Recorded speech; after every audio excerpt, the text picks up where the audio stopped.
Ako po si Mark, 32 years old. Isa din po ako sa mga masugid niyong tagapakinig. At heto, nahikayat din akong ipadala ang kwento ng buhay ko. Nagsimula ang lahat ng ito nung ako'y nanliligaw pa lang sa naging asawa ko na si Nadine. Si Nadine ay kakagraduate lang niya noon sa sekundarya. At agad siyang namasukan sa isang karinderya bilang tagahugas ng mga plato. Maganda at mabait si Nadine. Kaya naman, agad ko siyang niligawan. Hindi na ako nahirapan na ligawan siya dahil ako yung hatid sundo niya. Namamasada kasi ako that time. At yun na nga, naging kami nga ni Nadine. Hanggang sa isang araw na ihatid ko siya. Nagkataon nun na nasa bahay nila ang ina niya. At nakita niya yung yakapan at halikan namin ng anak niya. At ang sabi niya, "Hoy, kung gusto mong asawahin ang anak ko, kunin mo sa magandang paraan ha. At kung gusto nyo, pwede na kayong mag-asawa. Ngayon na. Total, mukhang mabait ka naman. Ayaw kong ganyan ang nakikita ko sa inyo. Sige na. Kung gusto nyo nang magsama, kunin mo na yung mga gamit mo. Gusto kong makitang maayos ang buhay ng anak ko. At huwag yung ganyan na nagtutukaan kayo sa gilid ng daan." Ang hindi ko inaasahan na sasabihin ng ina ni Nadine.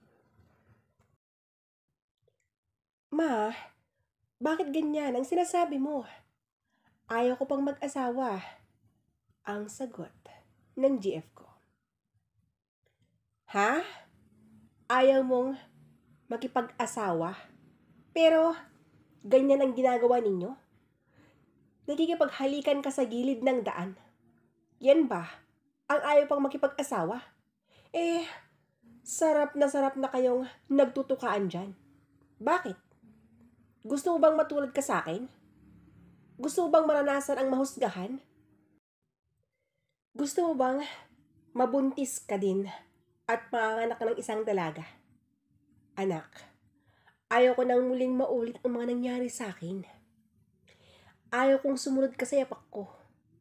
Tingnan mo ngayon.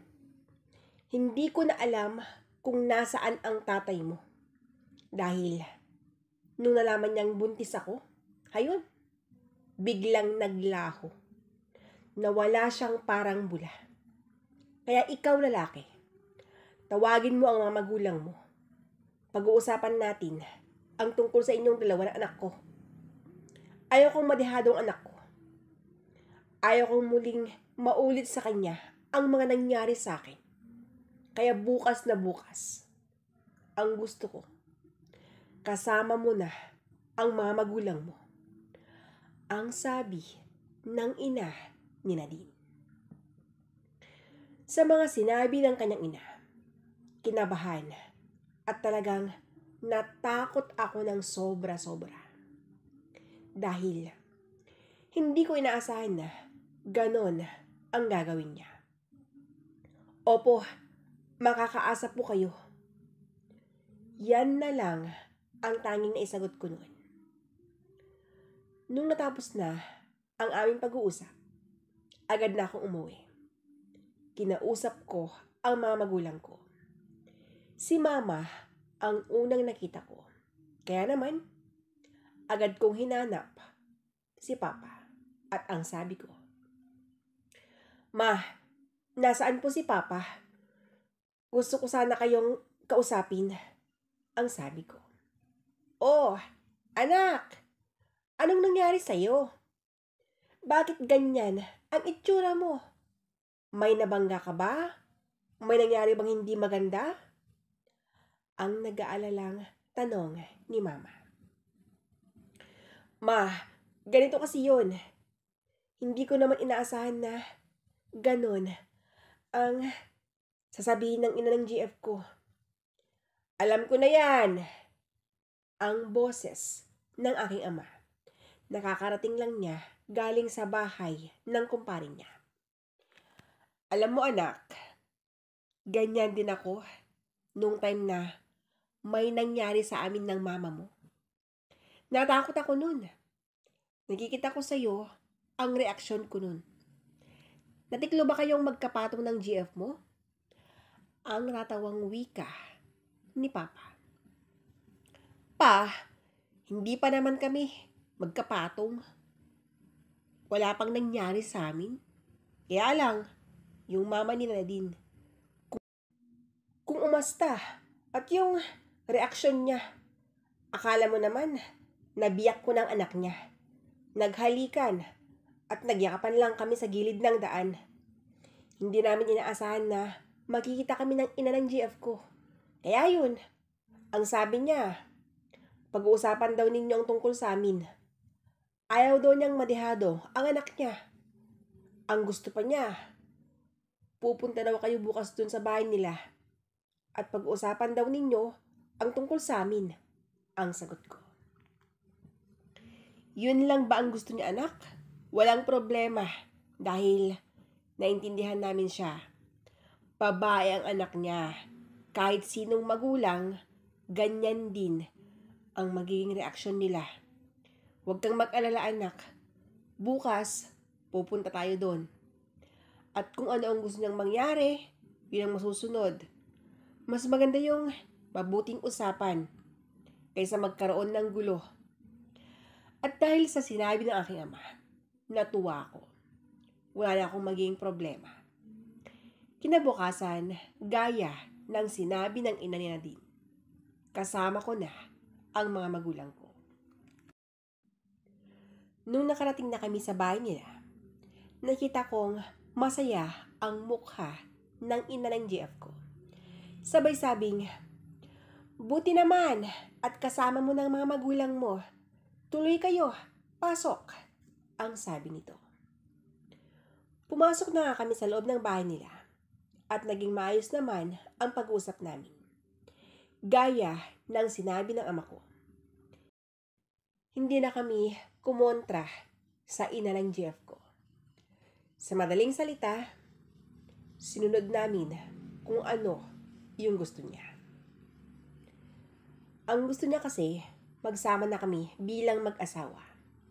Dahil natakot daw siyang biglang lumobo ang tiyan ng anak niya. Hindi na tumutol ang mga magulang ko noon dahil ayaw nga nila ng gulo.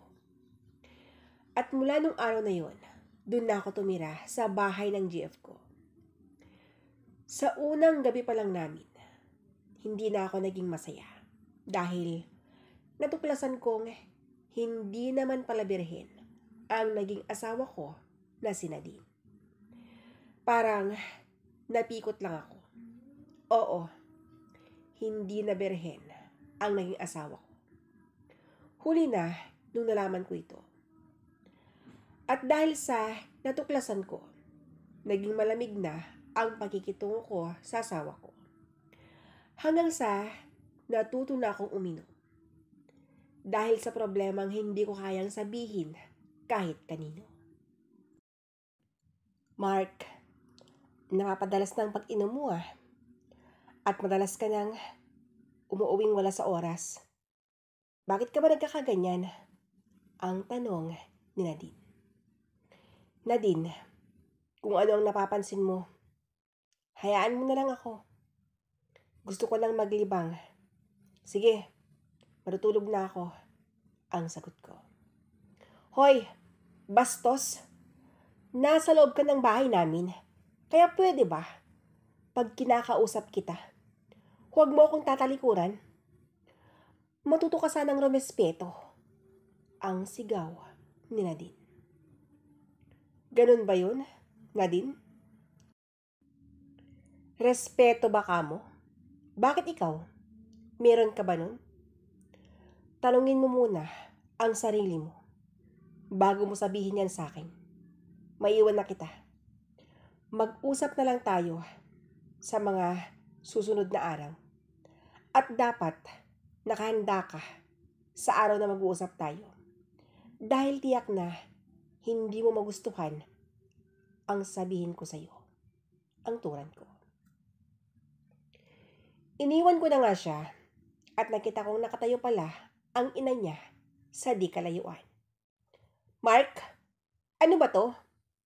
Bakit ka kasi nagkakaganyan? Ang tanong ng ina niya na si Mama Lisa. Ma, hayaan niyong kami na lang ni Nadine ang mag-aayos nito. Ayaw kong madamay kayo. Away namin dalawa to, ang sagot ko. Hahayaan? Hindi naman pwede yun. Nandito kayo sa poder ko. Kaya, hindi ko pwedeng hayaan na maging ganyan kayo. Para kayong mga aso't pusa. Kaya ka ba nagkakaganyan? Dahil sawa ka na sa anak ko? Alam ko na yung mga ganyang pag-uugali eh. Pag nakuha na ang gusto, hayan, magbabago na lang bigla. Tapos, kapag tinatanong, ang daming sinasabi. Pwede ba, Mark? Kung sawa ka na sa anak ko, kausapin mo na kami ng maayos. Hindi ganito ang ginagawa mo. Ang galit na sambit ng kanyang ina. Ma, alam kong kampihan mo ang anak mo. Anak mo yun eh. Kaya, mas mabuti na lang pong hayaan nyo na lang kung ano po ang napapansin ninyo. Maayos din siguro ang isyong ito. Sige po, medyo masama pong pakiramdam ko. Sige ho, ang sambit ko. Hindi ko na nga hinintay ang isasagot ng binan ko. Pumasok na ako sa kwarto. Pagpasok ko sa kwarto, sumunod si Nadine. At kinulit na naman niya ako. Mark, ano na? Tatalikuran mo na lang ba kaming mag-ina? Baka nakakalimutan mong nandito ka sa aming teritoryo. Konting respeto at hiya naman oh. Kahit wag na sa akin, Mark. Sa ina ko na lang. Huwag mong bastusin ang mama ko. Gusto kong malaman ang dahilan kung bakit ka nagkakaganyan. Meron ka na bang babae? Sawa ka na ba sa akin? Ang sigaw ni Nadine na siyang dahilan ng pag-init ng ulo ko. Nadine, pwede ba?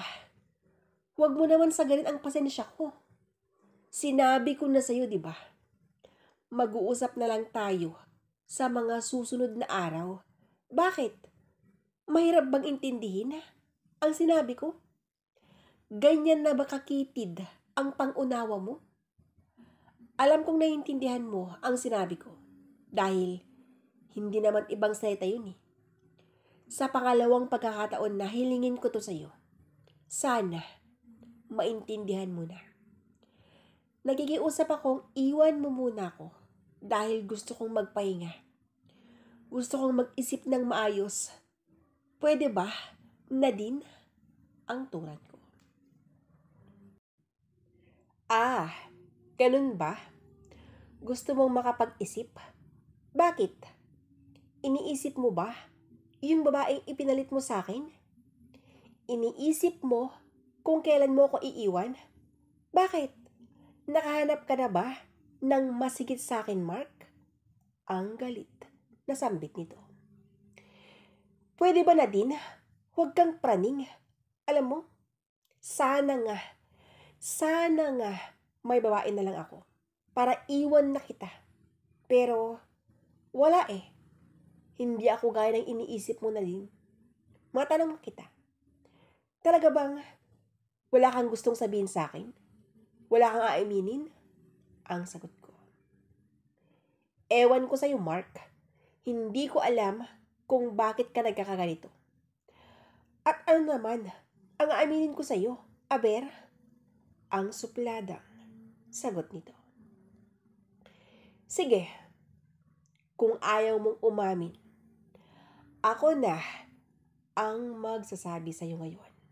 At sana, umamin ka. Kung sino nga ba talaga ang unang lalaki na kagalaw sa'yo.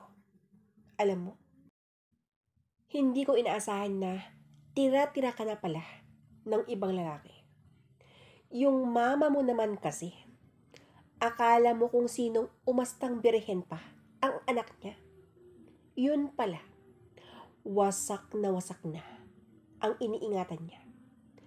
Ang pagkakaalam mo siguro, hindi ko malalaman ang totoo. Nadine, para sabihin ko sa'yo to, hindi ako bagong panganak. Hindi mo pwedeng ilihim yan sa akin dahil sa umpisa pa lang, naramdaman ko na agad na hindi ako yung nakauna sa'yo. Ngayon, matanong kita, masisisi mo ba ako kung bakit ako ganito? Alam mo bang masakit yan sa akin dahil nagpanggap kang birhen at pamimikot ang ginawa niyong mag-ina? Nakakainis lang yung reaksyon ng mama mo. Akala mo naman, isa kang mamahaling plato na dapat ingatan at huwag hayaang masira. Ngayon nalalaman mo ng dahilan kung bakit ako ganito.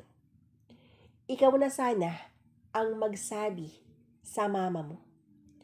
Sabihin mo sa kanya ang dahilan kung bakit ako ganito para tumigil na siya. Ang galit na sabi ko. Mark, sandali lang naman oh. Huwag naman sanang ganito. Pag-usapan natin to. Total, mahal mo naman ako, di ba?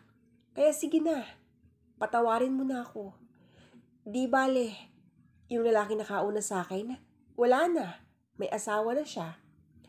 Hindi ko alam na may asawa na pala yung loko. Huli na, nung nalaman kong pamilyado na pala siya. Sa katunayan, hindi alam ni mamang tungkol sa kanya.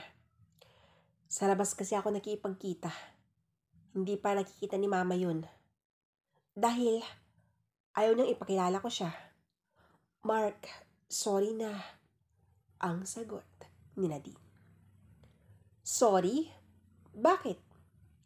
Sa tingin mo ba, ganun lang kadali ang lahat? Nadine, niloko mo kaming lahat. Lalong-lalo na sa akin. Tapos, sorry lang ang sabihin mo. Alam mo, wala lang dahilan para magsama pa tayo. Hindi ko naman kayang magpanggap at mas lalong hindi ko naman kayang pilitin ang sarili kong magkisama sa'yo. Tama na. Tuldukan na natin to. Ang wika ko. Masama ang loob ko sa asawa ko.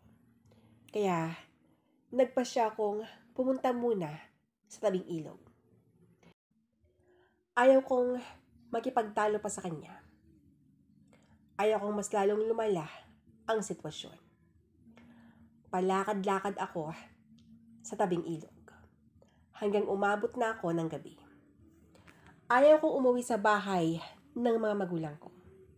At mas lalong ayaw ko pang bumalik sa bahay ng biren ko. Maya-maya pa ay may naramdaman akong humawak sa aking balikat. Mark, narinig ko ang lahat. Pasensya ka na ha. Hindi ko inaasahan na hindi na pala birhen ang anak ko. Naintindihan kita. Ramdam ko yung tampo at ganun na rin yung kirot dyan sa puso mo. Hindi ko kayang konsintihin ang ginawa ng anak ko. Kaya, kung gusto mong umalis, ikaw ang bahala. Hindi kita pwedeng pigilan dahil karapatan mo yan. Hindi kita pwedeng itali sa anak ko. Lalo na at napatunayan mong niloko ka niya. Ang sambit ni Binan. Salamat ma. Salamat po dahil naintindihan mo ko. Kung sinabi lang sana ni Nadine ang nakaraan niya, siguro naman matatanggap ko pa siya. Pero wala eh.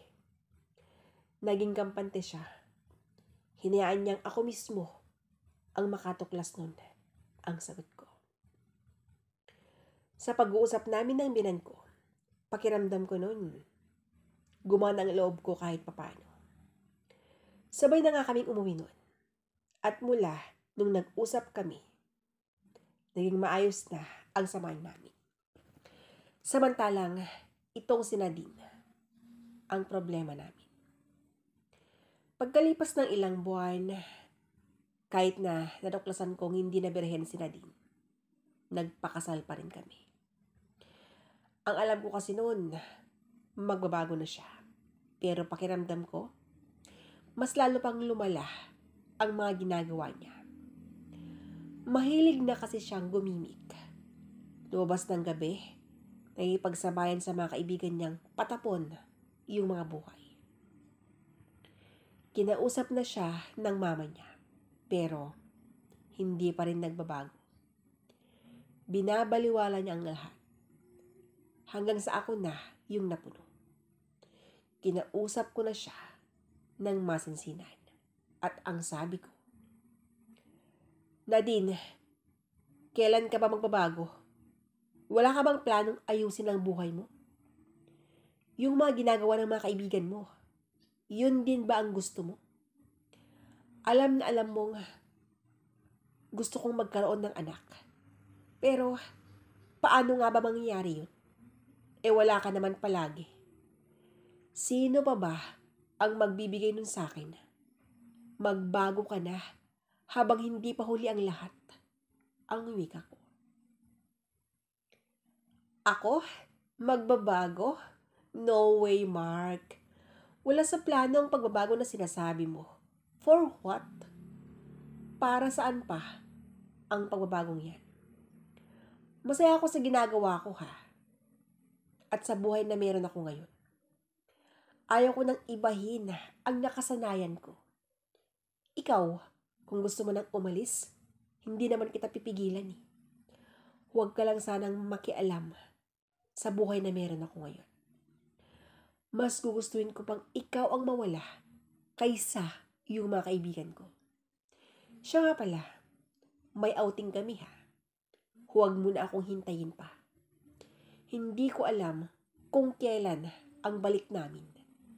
Ang sambit ni Nadine. Pagod na akong intindihin ang ugaling meron siya. Kaya, hinayaan ko na lang sa mga gusto niyang gawin sa buhay niya. Umalis nga siya at kami lang ni Binan ang naiwan sa bahay. Mark, anong plano mo? Ang tanong ng aking Binan. Ma, sa ngayon, wala pa eh. Blanko pang isip ko. Hindi ko nang alam kung anong gagawin ko sa asawa ko. Ang sagot ko. Alam mo, Mark, sinukuan ko na rin ang anak kong yun. Sobrang tigas ng ulo. Hindi lang naman ikaw ang nai-stress dun eh. Pati ako. Teka, bakit nga pala tayo magpapaka-stress sa kanya? Kung ayaw naman niyang tulungan ang sarili niyang magbago. Ang sambit ni Binan. Tumayo si Mama at pumunta sa kusina. Pagbalik niya, may dala siyang alak at pulutan. O heto, ang sagot sa ating problema. Nag-e-enjoy ang anak ko sa piling ng mga kaibigan niya. Hindi naman siguro malaking kalabisan kung tayo naman ang mag-e-enjoy. Ang masaya, wika niya. Nag-inuman nga kami noon at dito na naalala ni Binan ang naging buhay niya. Kung bakit at paano nabuo ang anak niyang si Nadine. Alam mo, Mark, parang nakikita ko sa sarili ko kay Nadine. Ganyan na ganyan ako noon eh. Matigas din ang ulo. Hanggang nakilala ko ang ama niya. Kaya lang, malas talaga. Dahil ginawa lang niya akong parausan. Ikakasal na pala yung loko nun. Nakilala ko siya sa bar. Nag-iisa lang siyang umiinom that time. Nilapitan ko at nagkasundo kaming lumabas. Patapon na rin kasi ang buhay ko nun. Kaya yun, sumama ako sa kanya. Pumunta kami sa isang hotel At dito, may nangyari. Paulit-ulit na ganun ang ginagawa namin. At nung nabuo na itong si Nadine, sinabi ko sa kanya, alam mo, nung nalaman niyang buntis ako, dito na niya sinabing ikakasal na pala siya. Sobrang sakit. Tinakwil ako ng mga magulang ko. Nagsariling sikap ako. Kahit anong trabaho pinasok ko para sa amin ni Nadine. Kaya nga, todo ang pag-alaga ko sa kanya. Sa kagustuhan kong hindi siya magaya sa akin. Pero wala eh. Kahit anong gawin ko, sumunod pa rin siya sa aking yapak. Parang ito na yata ang kapalaran namin mag-ina. Yun bang pagpasapasahan ng mga lalaki? Wala na akong magagawa, Mark, kung talagang ito na ang kapalaran namin. Okay lang naman, total, nag-e-enjoy naman kami kahit papano. Ang sambit ni Binan. Habang nagsasalita ang Binan ko, nakapatong na ang kamay niya sa hita ko. At ramdam kong unti-unti nang lumalapit sa aking pagkalalaki.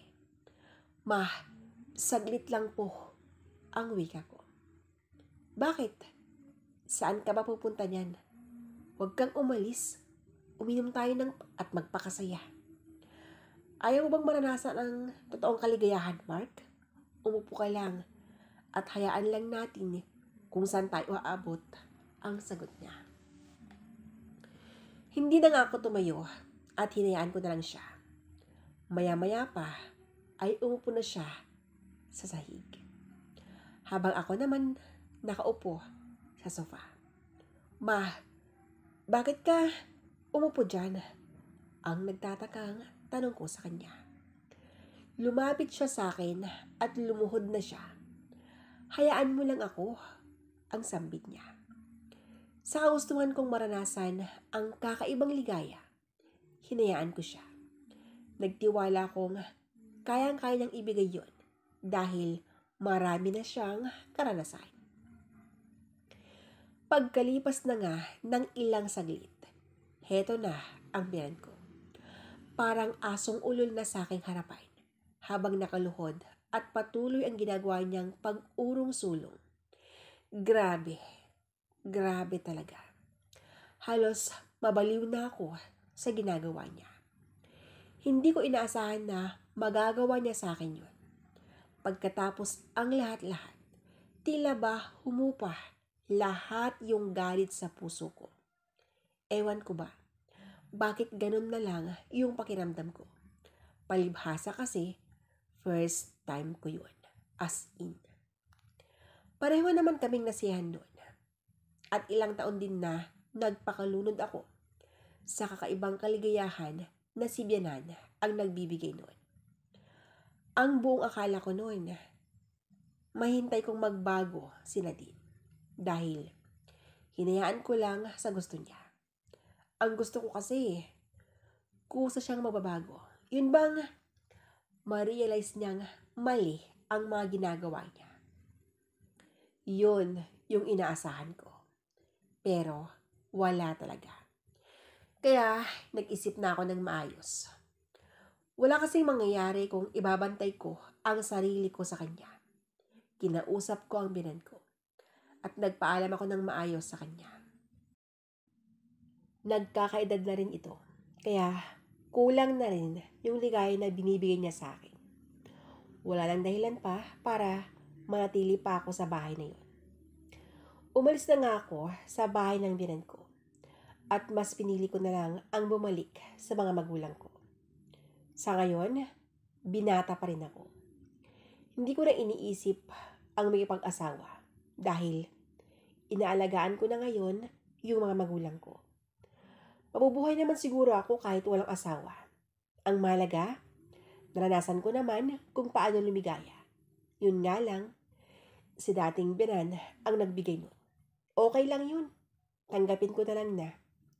Siguro, ganito na ang kapalaran ko. Dito ko na po winawakasan ang istorya ng buhay ko. Lubos na nagpapasalamat, Mark.